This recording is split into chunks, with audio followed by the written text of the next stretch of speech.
My dear king, now I shall describe to you the lower planetary systems one by one, beginning from Atala. In Atala, there is a demon, the son of Mayadanava, named Bala, who created 96 kinds of mystic power.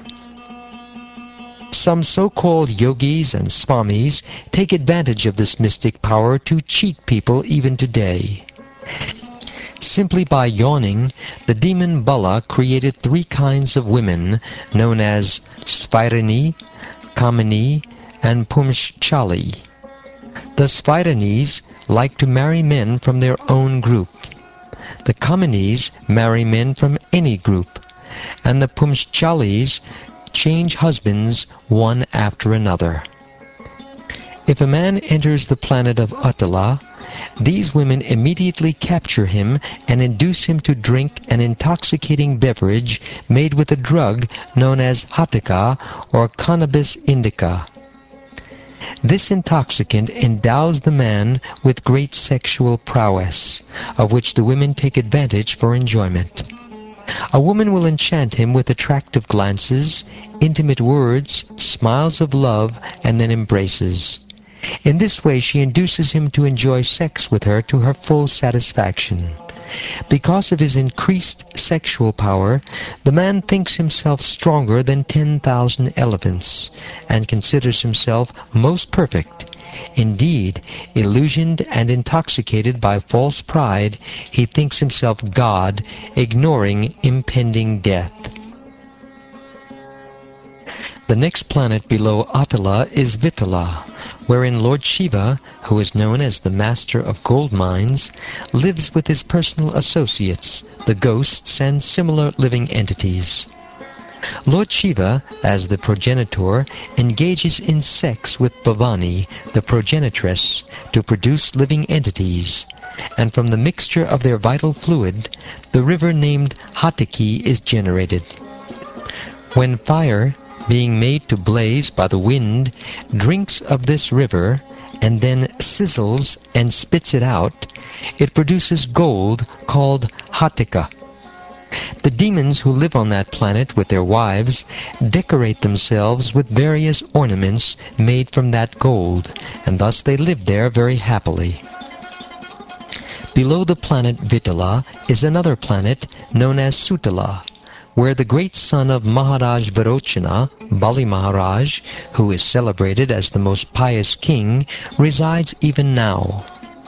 For the welfare of Indra, the king of heaven, Lord Vishnu appeared in the form of a dwarf, Brahmachari, as the son of Aditi, and tricked Bali Maharaj by begging for only 3 paces of land, but taking all the 3 worlds. Being very pleased with Bali Maharaj for giving all his possessions, the Lord returned his kingdom and made him richer than the opulent King Indra. Even now, Bali Maharaj engages in devotional service by worshipping the Supreme Personality of Godhead in the planet of Sutala. My dear King, Bali Maharaj donated all his possessions to the Supreme Personality of Godhead, Vamanadev. But one should certainly not conclude that he achieved his great worldly opulence in Vilasvarga as a result of his charitable disposition. The Supreme Personality of Godhead, who is the source of life for all living entities, lives within everyone as the friendly Supersoul, and under his direction a living entity enjoys or suffers in the material world. Greatly appreciating the transcendental qualities of the Lord, Bali Maharaj offered everything at his lotus feet. His purpose, however, was not to gain anything material, but to become a pure devotee.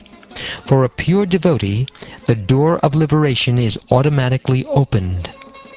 One should not think that Bali Maharaj was given so much material opulence merely because of his charity. When one becomes a pure devotee in love, he may also be blessed with a good material position by the will of the Supreme Lord. However, one should not mistakenly think that the material opulence of a devotee is the result of his devotional service. The real result of devotional service is the awakening of pure love for the Supreme Personality of Godhead, which continues under all circumstances. If one who is embarrassed by hunger, or who falls down, or stumbles, chants the holy name of the Lord even once, willingly or unwillingly, he is immediately freed from the reactions of his past deeds. Karmis entangled in material activities face many difficulties in the practice of mystic yoga and other endeavors to achieve that same freedom. The Supreme Personality of Godhead, who is situated in everyone's heart as the Supersoul, sells himself to his devotees, such as Narad Muni.